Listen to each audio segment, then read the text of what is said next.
दोस्तों, क्या आपके यहाँ भी मिर्च का पौधा है और वो इतना अच्छा उत्पादन नहीं दे पा रहा है, या फिर काफ़ी तरह की डिजीज़ का शिकार हो रहा है, जिसमें एक आ जाता है मरोड़िया रोग, जिसमें पत्ते सिकुड़ जाते हैं और पौधा मरसान होने की स्थिति पर आ जाता है। तो निसंदेह आज का यह वीडियो आप सबके लिए काफ़ी ज़्यादा फायदेमंद साबित होने वाला है।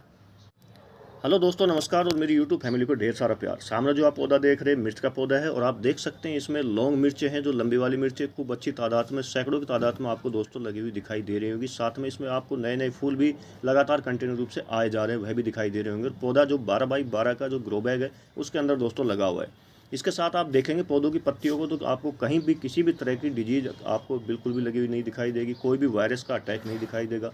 पत्ते पूर्ण रूप से ग्रीन हैं, हेल्दी हैं, चौड़े हैं, और पौधा अपनी लाइफ साइकिल को आगे बढ़ाते हुए मुझे एक बहुत ही अच्छा उत्पादन कंटिन्यू रूप से दोस्तों दिए जा रहा है, जैसा कि आप सामने देख पा रहे हैं। अब जिन्होंने भी अपने यहाँ पर मिर्च का पौधा लगा रखा है, चाहे वह गमले में है, ग्रो बैग में या ज़मीन में है, तो उन्हें काफ़ी तरह की समस्याओं का सामना करना पड़ता है। दोस्तों, मिर्च के पौधे में छोटेपन से ही एक बीमारी आने की संभावना प्रबल रहती है, जिसे हम पत्ता मरोड़ रोग भी कहते हैं, लीफ कर्ल वायरस भी कह सकते हैं, या फिर मरोड़िया रोग भी कह सकते हैं। यह छोटेपन से ही हमारे पौधे का पीछा करना शुरू कर देता है, और इसको जब मौका मिलता है प्लांट पर अटैक डालकर प्लांट को नेस्तनाबूद करने की कोशिश करता है। लेकिन इसके विपरीत आप देख सकते हैं मेरे यहाँ पर जितने भी मिर्च के पौधे लगे हुए हैं, सभी पौधे पूर्ण रूप से हेल्दी हैं, और एक बम्पर उत्पादन मुझे कंटिन्यू रूप से दिए जा रहा है। तो जुड़े रहेगा दोस्तों, वीडियो पूरी जानकारी से युक्त है। मैं हूं मनदीप और आप देख रहे हैं organic kitchen garden on terrace. मेरे यूट्यूब चैनल पर आपका हार्दिक अभिनंदन है, और उम्मीद करता हूं जो वीडियो बना रहा हूं आपको काफी पसंद आ रहे होंगे। तो वीडियो को लाइक करें, ज्यादा ज्यादा शेयर करें, और कमेंट करते हैं। जो मेरे नए व्यूवर्स है, फर्स्ट टाइम मुझे वॉच कर रहे हैं, वह तो सब्सक्राइब कर ही ले, क्योंकि आप देख रहे हैं गार्डनिंग का एक विश्वसनीय channel organic kitchen garden on terrace. जानकारी को आगे बढ़ाते हैं दोस्तों। सबसे पहले तो हमें यह पता होना चाहिए कि जो मिर्च का पौधा हमने ट्रांसप्लांट किया है वो अपनी ग्रोथ को आगे बढ़ा रहा है, तो उसमें एक्चुअली ही जो लीफ कर्ल वायरस है, जिसे पत्ता मरोड़ रोग कहते हैं, जो थ्रिप्स एंड माइट की वजह से फैलता है, वह रोग लगा हुआ है, या फिर किसी और कारण से हमारे पत्ते इस तरह से सिकुड़ने लग रहे हैं। पत्तों के सिकुड़ने का दूसरा कारण होता है दोस्तों मिट्टी के अंदर ज्यादा नमी का होना। जब मिट्टी के अंदर नमी रहेगी या पानी खड़ा रहेगा हमारे गमलों के अंदर, तो क्या है कि पत्ते सिकुड़ना शुरू हो जाते हैं। देख रहे हैं आप, ये ऐसे देखिए आप, ये इधर देखिए, ये क्या है, लगातार बारिश की वजह से ज्यादा नमी के कारण क्या है कि पत्ते सिकुड़ना शुरू हो गए। अब ये, इसमें वायरस का अटैक है नहीं, असर है नहीं, इसको देखने के लिए हमें क्या करना होगा कि सबसे पहले हमें जो पत्ते होते हैं उनकी पत्तियों को पीछे की तरफ मोड़ के देखना होगा कि इसमें कोई वायरस, कोई कीड़ा वगैरह तो नहीं लगा हुआ है। देखते हैं हम सभी पत्तियों को, तो नहीं लग रहा। अब जो नमी की वजह से क्या होता है कि पहचान के लिए कि पत्ते क्या हल्के हल्के पीले पड़ने शुरू हो जाते हैं। वो पीले क्यों पड़ते हैं दोस्तों? कि जो मिट्टी में लगातार पानी भरे रहने की वजह से क्या है कि जड़ों को ऑक्सीजन नहीं मिल पाता है। इससे क्या है, जड़ें कमजोर होकर सड़ने लगती है, जिसे हम रूट रोट भी कहते हैं। इस कारण क्या, जब जड़ खराब होने लगती है तो क्या होता है कि जो पौधा है मिट्टी से जरूरी भोजन और पानी सोखना बंद कर देता है, अपना जो पोषक तत्व होता है वो सोखना बंद कर देता है।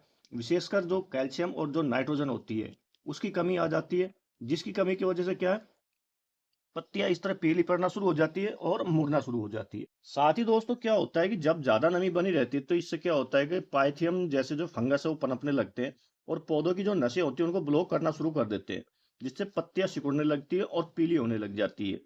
अलावा इसके, अगर जब कीट का असर होता है तो क्या होता है कि जो पत्तियां होती है ये ऊपर की तरफ मुड़ती है, ऐसे अंदर की तरफ, जैसे ये देखिए ऐसे अंदर की तरफ मुड़ना शुरू होती है, या फिर ये बाहर की ओर नीचे की तरफ मुड़ना शुरू हो जाती है।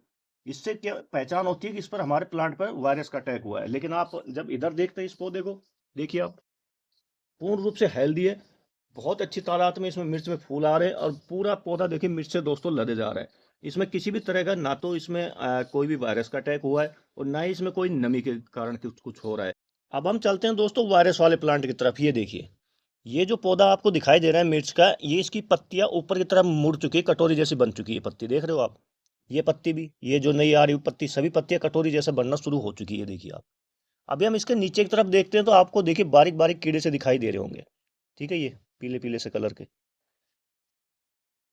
तो ये एक्चुअली दोस्तों थ्रिप्स एंड माइट की वजह से होता है।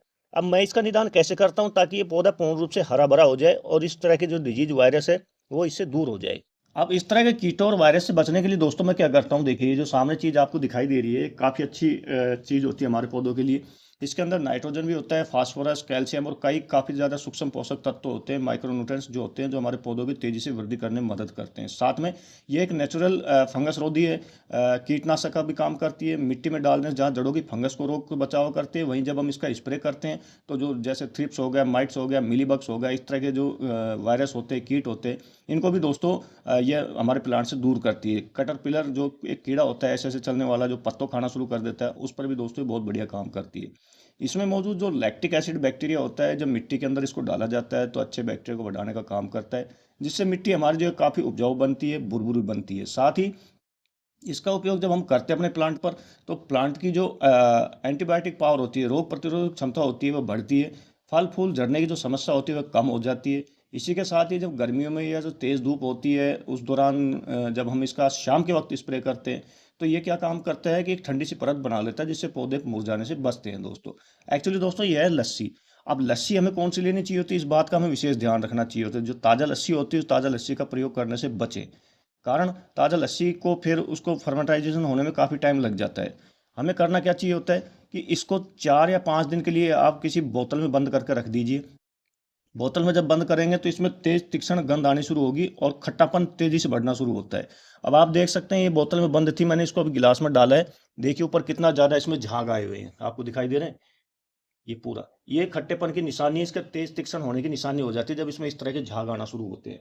अब ये अकेला ही नहीं डालने वाला मैं, इसके साथ दोस्तों एक चीज़ और मिला कर डालने वाला हूँ। दूसरी जो चीज़ इसमें मिलाने वाला हूँ, देखिए दोस्तों, ये लिक्विड फॉर्म के अंदर है। इसको डालने से क्या होता है कि जैसे मिलीबग होता है, मिलीबग के शरीर पर क्या एक चिकनी मोम जैसी परत होती है, तो वह क्या है पौधे को छोड़ता नहीं है। जिस पर क्या आम जो हम नॉर्मल ऑर्गेनिक स्प्रे करते हैं वह असर बहुत ही कम कर पाता है। कई कई मामलों में तो देखा जाता है कि नहीं कर पाता, जब मिलीबग्स लग जाता है या थ्रिप्स माइट का अटैक जब हो जाता है। तो इसको हम क्या करते हैं कि बहुत ही हल्के पतले रूप में लेते हैं। इसकी जो मात्रा है, यह मैं बताऊंगा करीब करीब 2 ml तक हमें लेना चाहिए प्रति लीटर पानी के अंदर। वहीं जहां हम इसकी मात्रा लेते हैं तो 100 ml के करीब प्रति लीटर पानी में मैं अपने इसमें इस्तेमाल लेकर आता हूँ। यह क्या काम करता है, ये गोल कुछ छोटे जो कीट होते हैं, जो उनके अंडे होते हैं, उनकी गतिविधियों को बढ़ने से रोकता है। लेकिन एक बात का ध्यान रखें दोस्तों, इसको ज़्यादा मात्रा में इस्तेमाल में ना लें, इसके अंदर अल्कोहल होता है, ठीक है, जो कि सीधा आपने जो अगर आपने ज़्यादा मात्रा में अगर इस पर स्प्रे करने की कोशिश की तो क्या होगा कि पत्तियों को जला सकता है और पौधे को भी काफ़ी ज़्यादा नुकसान पहुंचा सकता है। इसका जो अत्यधिक उपयोग होता है, यह जो नेचुरल तौर पर देखा जाए तो ये हमारे हाथों को काम आने वाला जो डिटॉल हैंड वॉश है, ये देखिए आपको दिखाई दे रहा होगा, ये डिटॉल हैंड वॉश है जो हमारे हाथों को धोने में हम काम में लेकर आते हैं। लेकिन जब हम इस पर प्लांट पर स्प्रे करते हैं तो हमें बहुत ही सावधानी पूर्वक करना चाहिए। सीधा कड़ी धूप में तो बिल्कुल नहीं करना चाहिए इसको। अब मैं करना कैसे है इसको, अब मैंने 1 लीटर पानी ले लिया है और 1 लीटर पानी लेने के बाद ये 200 ml का है गिलास में जो लस्सी है, करीब करीब 100 ml मैं इसको ले लूंगा आधा।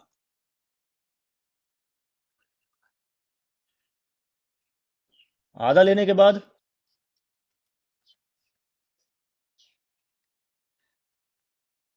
ये देख बस इतना, ये देख रहे हैं आप, कितना ही हमें लेना चाहिए होता है।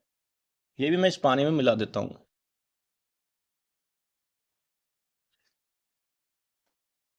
और इस तरह दोस्तों शाम के वक्त इस पर स्प्रे करें। शाम के वक्त का जो स्प्रे होता है वो क्या है कि प्लांट पत्ते हुए पूर्ण रूप से इसको अवशोषित कर लेते हैं। और अगर दिन में हम स्प्रे करते हैं तो दिन में क्या तेज धूप में या सुबह के टाइम ऐसा नहीं करना चाहिए होता है कि सुबह के बाद 1-2 घंटे बाद धूप आ जाती है प्लांट पे, तो हमें शाम के वक्त ही करना चाहिए होता है। जब शाम के वक्त करते हैं तो पूरा पत्ते इसको अवशोषित कर लेते हैं। पत्ते को एक बार नीचे देखिए कितने ज्यादा लग रहे हैं ना, तो इस तरह पत्ते को नीचे की साइड से भी पूर्ण रूप से पूरे पौधे को हमने नहला देना है एक तरह से। ये कार्रवाई हमने हर 10 से 15 दिन में एक बार अगर हम करते हैं तो हमें बहुत बेस्ट रिजल्ट मिलता है। जब हम 10 से 15 दिन में एक बार इस तरह इसका जो फर्टिलाइजर हमारे प्लांट पर स्प्रे के रूप में डालते हैं तो आप देख सकते हैं ये पौधा करीब 7-8 महीने का हो चुका है, 12x12 के ग्रो बैग में लगा हुआ है और पूर्ण रूप से हेल्दी है और खूब गहरा भूसी बना हुआ है। इसी के साथ ही खूब भारी तादाद में इसमें दोस्तों फूल आ रहे और मिर्चें भी लगातार बने जा रही। देखिए आप, पौधा किसी भी तरह के वायरस से डिजीज से बिल्कुल भी संक्रमित नहीं है। तो वीडियो कैसा लगा कमेंट करके जरूर बताइएगा। पसंद आने पर ज़्यादा ज़्यादा शेयर कीजिएगा। जो मेरे नए व्यूअर्स हैं फर्स्ट टाइम मुझे वॉच कर रहे हो तो सब्सक्राइब कर ही लीजिएगा। मिलते हैं आपसे नेक्स्ट वीडियो में नई जानकारी के साथ, तब तक के लिए आप सबको जय हिंद जय भारत दोस्तों।